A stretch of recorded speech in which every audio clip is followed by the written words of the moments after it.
Baiklah, Assalamualaikum warahmatullahi wabarakatuh.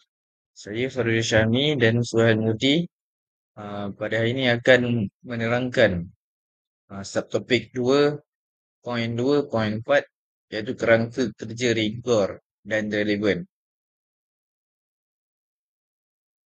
Jadi pertama sekali masuk kepada pengenalan iaitu kerangka kerja rigor ataupun relevan ini dibangunkan oleh DAGED iaitu International Center for Leadership in Education. Jadi kerangka ini sebenarnya membantu guru menyeimbangkan aras pemikiran murid dengan aplikasi dunia sebenar. Jadi maksudnya kerangka ni dia membantu guru balancekan murid punya pemikiran dengan aplikasi dunia yang sebenar. Jadi fokus kepada pembelajaran bermakna dan kebolehgunaan ilmu.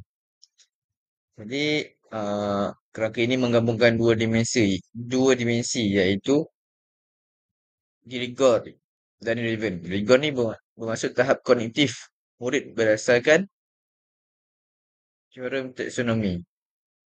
Dan relevan pula adalah sejauh mana ilmu dapat digunakan dalam kehidupan, kerjaya dan masyarakat. Okey, sekarang kita akan teliti dengan lebih mendalam apa itu rigor dan relevan. Rigor ni bermaksud tahap kesukaran dalam proses pembelajaran. Ianya bukan hanya mengingat fakta, tapi juga menggalakkan murid memahami, menganalisis dan menilai dan juga menerapkan pengetahuan murid-murid. Rigor ni sebenarnya melibatkan murid berfikir secara kritis, menyelesaikan masalah kompleks dan membuat penyelidikan. Seterusnya, aktiviti pembelajaran melibatkan aras kognitif tinggi, iaitu kita juga boleh panggil sebagai Bloom's taxonomy. Hasilnya, pemikiran murid akan lebih kreatif, murid akan boleh berdikari serta mampu mengaplikasi pengetahuan dalam pelbagai situasi yang dihadapi.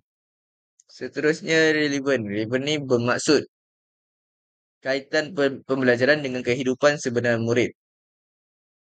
Pembelajaran bermakna apabila murid tu nampak hubungan antara ilmu dengan dunia harian ataupun kerjaya dan juga cabaran masa depan. Relevan memberi motivasi kerana murid faham akan nilai praktikal ilmu. Dan hasilnya, murid lebih berminat, berusaha keras dan mampu menggunakan kemahiran untuk kehidupan sebenar dan masa depan. Dan ini akan memberi impak jangka masa panjang kepada perkembangan peribadi murid dan profesional mereka.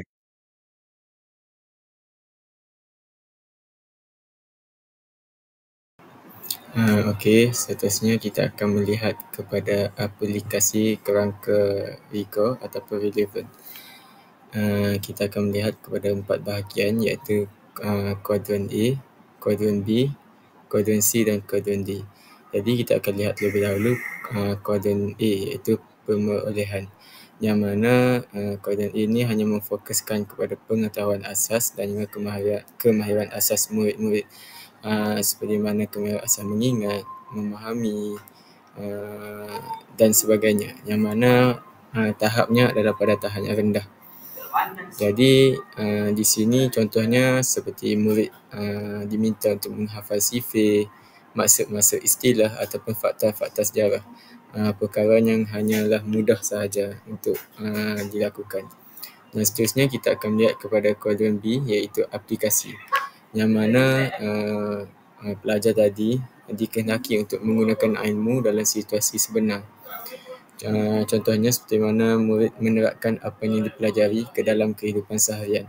Tahap ini adalah tahap yang rendah ke sederhana. Contohnya jika tadi kuadran A hanyalah sekadar menghafal sifir. Tetapi bagi kuadran B pula aplikasi yang mana pelajar tadi diminta untuk mengira baki wang ketika membeli barang ataupun mengira jarak perjalanan. Yang mana mereka belajar secara di dalam kelas dan kemudian mereka perlu mengaplikasikan masalah itu di dalam kehidupan seharian. Jadi seterusnya adalah koherensi, iaitu pengembangan. Pengembangan yang mana memfokuskan pemikiran aras tinggi tetapi kurang aplikasi dunia sebenar. Yang mana di sini memperlihatkan pelajar tadi boleh menganalisis, menilai dan mensintesis maklumat. Yang mana contohnya murid itu diminta untuk menganalisis sesuatu gaya penulisan seperti dalam karya sastra ataupun membandingkan antara teori-teori sains ataupun membuat hujah di dalam sesebuah karangan ataupun penulisan. Hal ini di mana koherensi iaitu pengembangan meminta murid tadi untuk menganalisis sesuatu bahan itu.